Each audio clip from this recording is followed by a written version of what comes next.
नमस्कार दोस्तों, उत्कर्ष की ऑनलाइन क्लास में आपका स्वागत है। दोस्तों, लैब असिस्टेंट के मॉडल टेस्ट नंबर 3 में राजस्थान के भूगोल के इस प्रश्न पत्र में आप सबका हार्दिक स्वागत है, अभिनंदन है। दोस्तों, जो एक क्वेश्चन नंबर है 126, निम्न में से कौन सी मीठे पानी की झील नहीं है। आपसे पूछा है कि ऐसी कौन सी झील है जो मीठे पानी की झील नहीं है। जो लूणकरणसर झील है, ये लूणकरणसर झील बीकानेर में है। याद रखिएगा, उत्तरी भारत की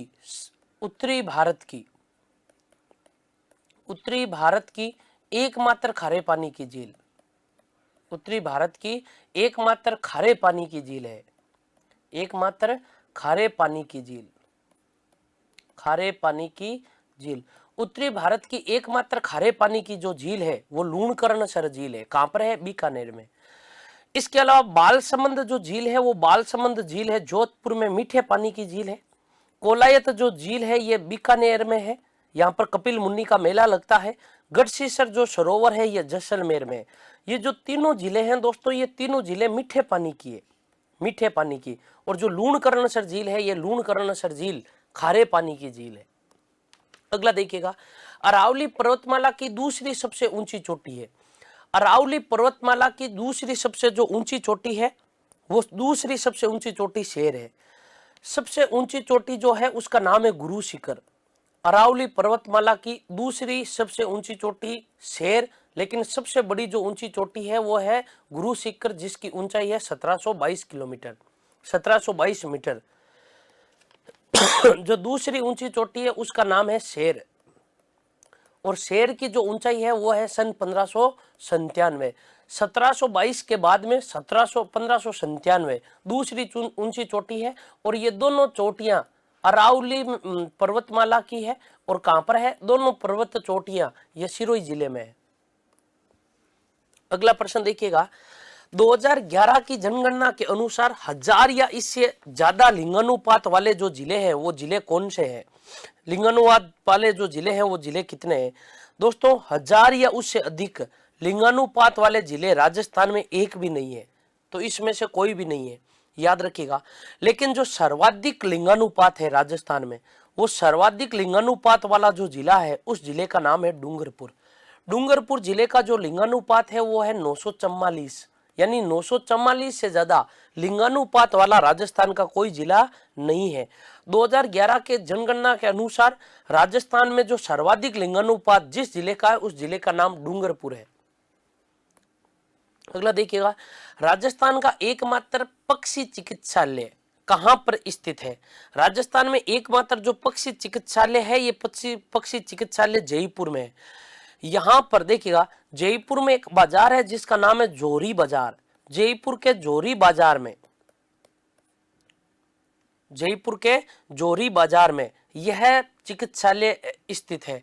यहां पर जितने भी पालतू पक्षी होते हैं, देखिएगा, यहां पर जितने भी पालतू पक्षी होते हैं और इसके अलावा जितने भी दुर्लभ पक्षी होते हैं, पालतू पक्षी होते हैं, जितने भी दुर्लभ पक्षी होते हैं, इन पक्षियों का यहाँ पर इलाज यानी यहाँ पर इनको चिकित्सा प्रदान की जाती है।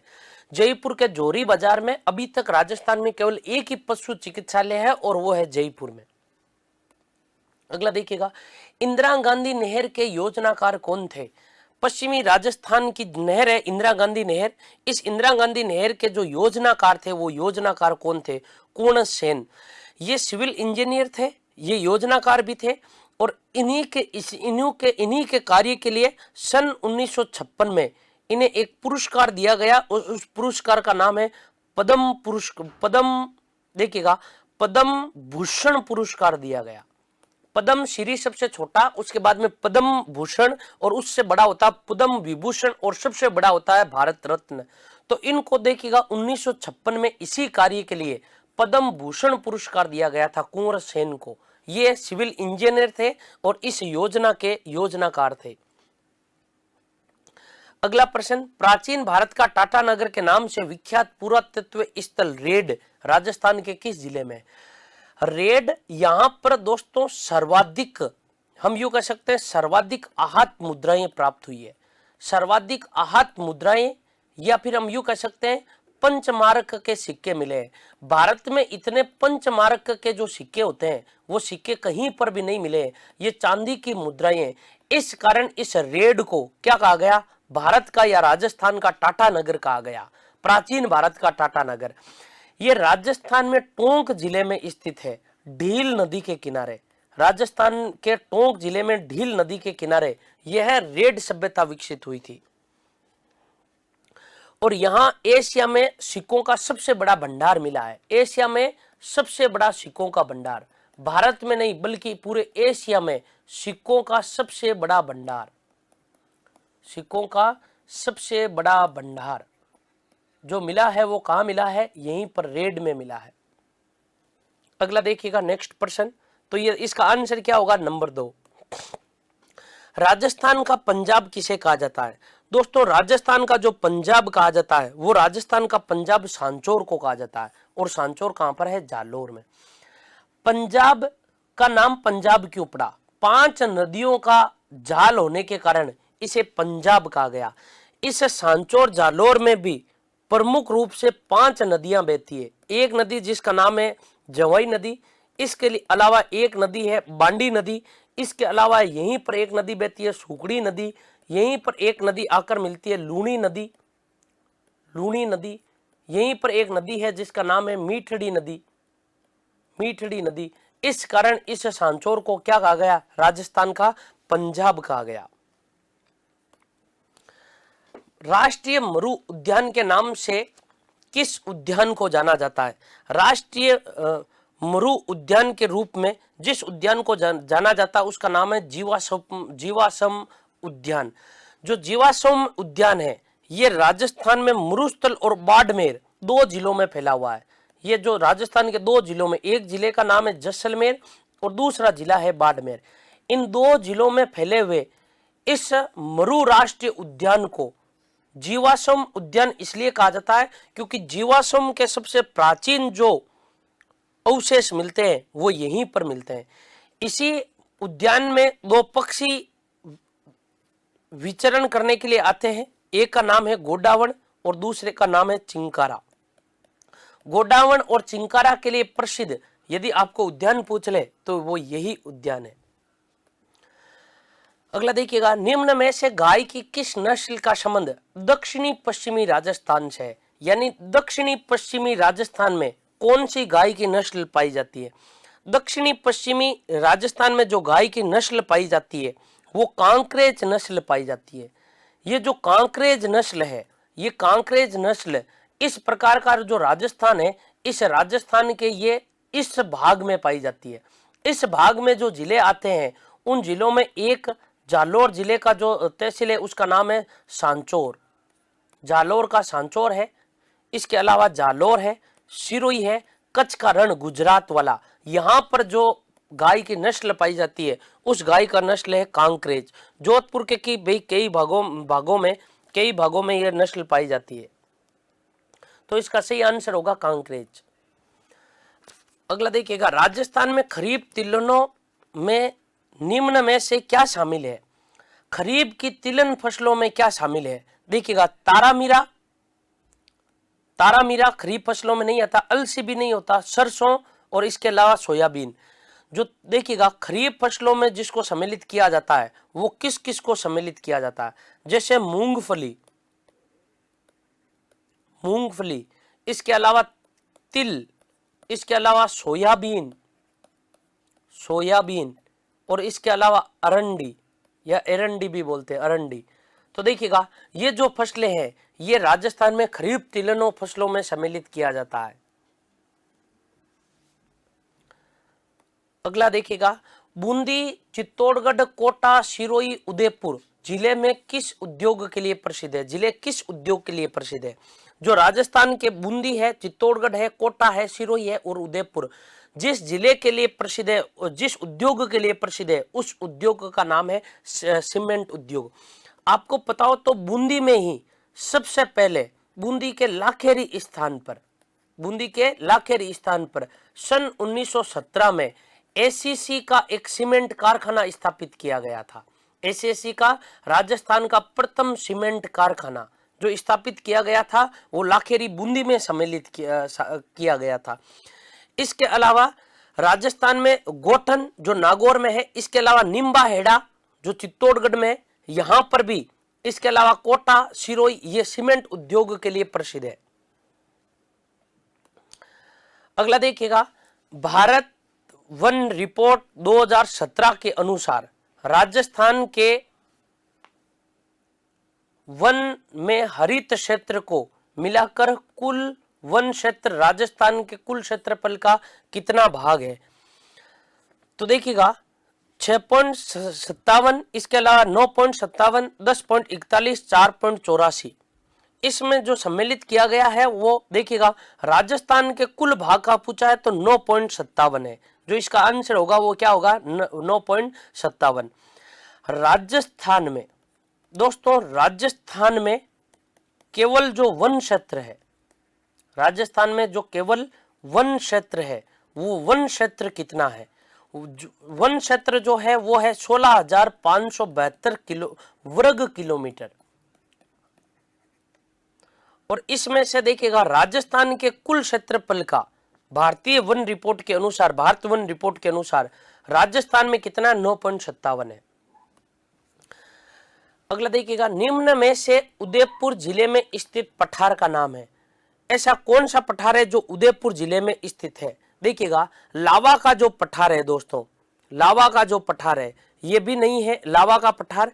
इसके अलावा हाड़ौती का पठार ये भी नहीं है। इसके अलावा लसाड़िया पठार, लसाड़िया पठार उदयपुर में स्थित है।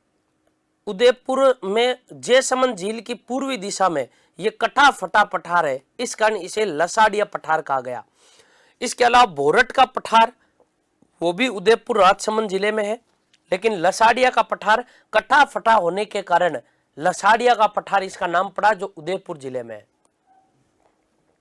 बाणगंगा नदी को निम्न में से किस नाम से जाना जाता है? जो राजस्थान की नदी है बाणगंगा, इसको किस नाम से जाना जाता है?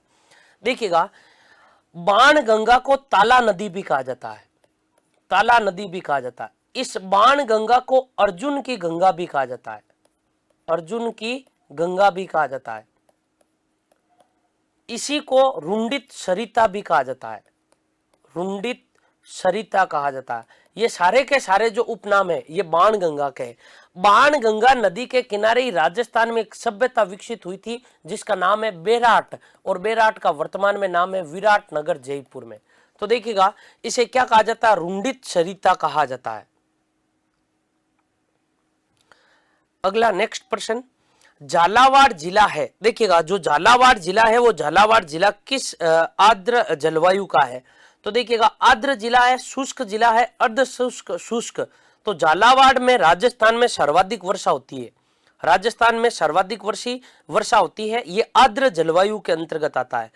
राजस्थान में सर्वाधिक जलवायु, देखिएगा राजस्थान में सर्वाधिक वर्षा,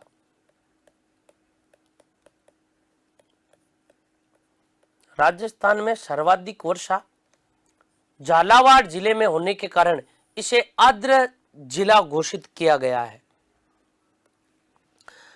अगला देखिएगा, पश्चिमी चक्रवातीय विक्षोभ राजस्थान में किस प्रकार की वर्षा करवाते हैं? जो भूमध्य सागर हवाएं रहती है जिन्हें हम पश्चिमी चक्रवातीय कहते हैं के रूप में राजस्थान में शीतकालीन जो अल्प वर्षा होती है, शीतकालीन जो अल्प वर्षा होती है उसे मावट कहते हैं। जो रब्बी की फसलों के लिए उपयोगी होती है ये शीतकालीन वर्षा कहलाती है। कौन सी वर्षा कहलाती है? शीतकालीन, जो रब्बी की फसलों के लिए उपयोगी होती है। इसे गोल्डन ड्रॉप भी कहा जाता है, इसे अमृत की बूंदें भी कहा जाता है, जो पश्चिमी चक्रवातीय बादलों से होती है राजस्थान में सर्दी में, इस कारण शीतकालीन वर्षा कहा जाता है। अगला देखिएगा, निम्नलिखित में से कौन सा बालू का स्तूप का प्रकार थार मरुस्थल में नहीं पाया जाता है? तो ऐसा कौन सा बालूका का स्तूप है या ये बालूका का स्तूप है जो थार के मरुस्थल में नहीं पाया जाता है? दोस्तों, इसमें आपसे पूछा क्या है? इसमें आपसे ये पूछा कि कौन सा नहीं पाया जाता है, कौन सा नहीं पाया जाता है। तो देखिएगा, जो पौना अनुवर्ती होता है, यानी पवन के जो अनुवर्ती होता है वो भी पाया जाता है। अनुव्रस्त ये भी होता है, नेटवर्क इस नाम का भी होता है, लेकिन गोराउंड नाम का नहीं पाया जाता है, गोराउंड नाम का। इसके अलावा बरखान भी होते हैं, इसके अलावा अर्धचंद्राकार भी होते हैं, रेखीय भी होते हैं, तारा भी होते हैं, ये सारे के सारे पाए जाते हैं, लेकिन गोराउंड नाम का कोई बालू का स्तूप का कोई प्रकार नहीं होता है। अगला देखिएगा, झालरा पाटन वे कोटा के बीच स्थित पहाड़ियों को किस नाम से जाना जाता है? जो दोस्तों माल खेत की पहाड़ियां, ये माल खेत की पहाड़ियां सीकर में, माल खेत की पहाड़ियां सीकर में। जो हर्ष की पहाड़ियां, ये हर्ष की पहाड़ियां सीकर में है। इसके अलावा मालानी पर्वत श्रेणी है, ये बाड़मेर में। और मुकुंदरा हिल्स की पहाड़ियां है, ये झालरा पाटन जो स्थान है झालावाड़ का, झालरा पाटन और कोटा के मध्य पाई जाती है। इसके मध्य जो पहाड़ियां, उन्हें मुकुंदरा हिल्स या मुकुंदवाड़ा की पहाड़ियां भी कहा जाता है। बाणगंगा जो नदी है, इसका उद्गम कहां से होता है? तो देखिएगा, जो बाणगंगा नदी है, इसका जो उद्गम होता है वो बेराट की पहाड़ियों से होता है। जो बेराट की पहाड़ियां हैं, ये जयपुर में, बेराट की पहाड़ियां जयपुर में, यहां से इस नदी का उद्गम माना गया। खंडेला की पहाड़ियों से कांतली नदी निकलती है। खंडेला की पहाड़ियों से कौन सी नदी निकलती है? कांतली नदी निकलती है। और खंडेला की पहाड़ियां सीकर में। बेराट की पहाड़ियां जो जयपुर में, यहां से बाणगंगा नदी का उद्गम माना गया है। अगला देखिएगा, कोपेन के अनुसार उत्तरी पश्चिमी राजस्थान में पाया जाने वाला जलवायु प्रदेश क्या कहलाता है? तो कोपेन की जलवायु के अनुसार या कोपेन के अनुसार जो उत्तरी पश्चिमी में जो जलवायु का जो प्रकार पाया जाता है, वो प्रकार BW capital H W capital W, इस प्रकार की जलवायु पाई जाती है। देखिएगा, कोपेन ने राजस्थान की जलवायु के 3 प्रकार बताए हैं। तो कोपेन ने राजस्थान की जलवायु को 4 भागों में बांटा था, यानी 4 प्रकार की जलवायु बताई थी, जिसमें से उत्तर पश्चिम में इसको सम्मिलित किया। उत्तर पश्चिम में किसको सम्मिलित किया? BWHW को सम्मिलित किया था। तो इसका सही आंसर होगा नंबर 1। अगला देखिएगा, कामधेनु नाम से प्रसिद्ध राज्य की कौन सी नदी है? राजस्थान की ऐसी कौन सी नदी है जिसे कामधेनु कहा जाता है? तो कामधेनु के नाम से जो प्रसिद्ध है उसे चंबल नदी कहा जाता है। चंबल नदी को कामधेनु के अलावा चर्मणवती नदी भी या चर्मवती नदी भी कहा जाता है। ये नदी जाना पावा की पहाड़ियों से निकलती है। ये नदी जाना पावा की पहाड़ियों से निकलती है। और जो जाना पावा की पहाड़ियां हैं वो कहां पर है? MP मध्य प्रदेश में। यहां से ये नदी निकलती है, चंबल नदी। देखिएगा, वर्ष 2011 की जनगणना के अनुसार राजस्थान में नगरीय जो जनसंख्या है, इसका कुल कितना अनुपात है? 2011 की जनगणना के अनुसार जो नगरीय जनगणना है दोस्तों, ये नगरीय जनगणना 24.90% है। 24.90%। और ये कुल जनसंख्या का 25% है। और यदि आपसे पूछ ले 24.90% है और कुल जनसंख्या का 90% है, कुल जनसंख्या का 25% है, कुल जनसंख्या का 25%, लेकिन कुल नगरीय जनसंख्या का प्रतिशत कितना है? 24। और राजस्थान की कुल जनसंख्या का कितना प्रतिशत? 25% है। तो इसका आंसर होगा नंबर 3। अगला देखिएगा, राजस्थान में पाई जाने वाली चोकला जो नस्ल है का संबंध किस पशुधन से है? यानी जो चोकला नस्ल पाई जाती है वो किसकी नस्ल है? देखिएगा, राजस्थान में चोकला नस्ल की जो भैंस पाई जाती है, चोकला वंश की क्या पाई जाती है? भैंस। इसे भारत की मेरिनो भी कहा जाता है। इसे भारत की मेरिनो भी कहा जाता है। भारत की मेरिनो किसको? जो चोकला वंश की भैंस पाई जाती है। इसकी प्राप्ति क्षेत्र में झुंझुनू, सीकर, चूरू, बीकानेर, जयपुर, यहां पर यह पाई जाती है।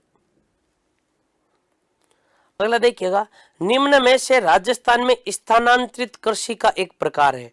देखिएगा, राजस्थान में स्थानांतरित कृषि को क्या कहा जाता है? राजस्थान में स्थानांतरित कृषि को क्या कहा जाता है? वालरा। यानी राजस्थान में जो स्थानांतरित कृषि की जाती है, बदल बदल कर जो कृषि की जाती है, इसे क्या कहा जाता है? याद रखिएगा, इसे वालरा कहा जाता है।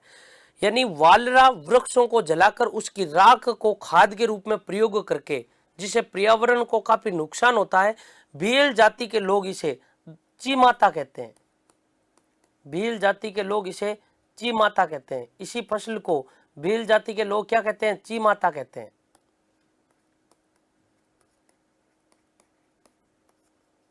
चीमाता कहते हैं।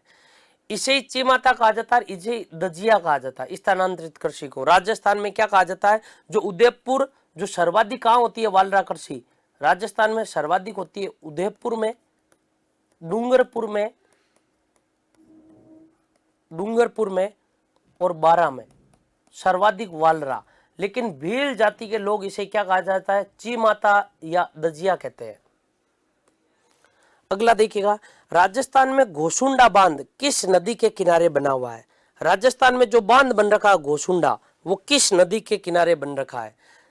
देखिएगा, राजस्थान में एक नदी है, इस प्रकार की एक झील है जिसका नाम है उदय सागर झील। उदय सागर झील, उदय सागर झील उदयपुर में है।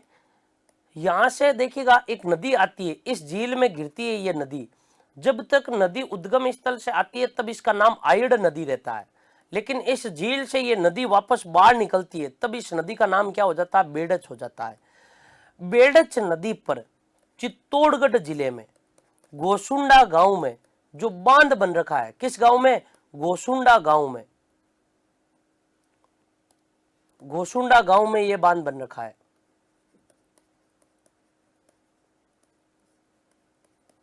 घोसुंडा गांव में जो बांध बन रखा है वो चित्तौड़गढ़ जिले में है, चित्तौड़ में है। किस नदी के किनारे? बेड़च नदी के किनारे। तो इसका सही आंसर क्या होगा? नंबर 1 होगा। तो दोस्तों ये भूगोल का सॉल्यूशन था। यदि आपको ये क्लास पसंद आई है तो आप इसे अधिक से अधिक लाइक कीजिएगा, शेयर कीजिएगा। और दोस्तों आपने यदि टेस्ट पेपर नहीं दे रहे हो तो पहले टेस्ट पेपर दीजिएगा और उसके बाद में ये वाक्य आप समझिएगा, आपके एग्जाम के लिए बहुत उपयोगी सिद्ध होगी। तो नमस्कार दोस्तों। Click on the subscribe button to subscribe to our channel. Press the bell icon on the YouTube app and never miss another update.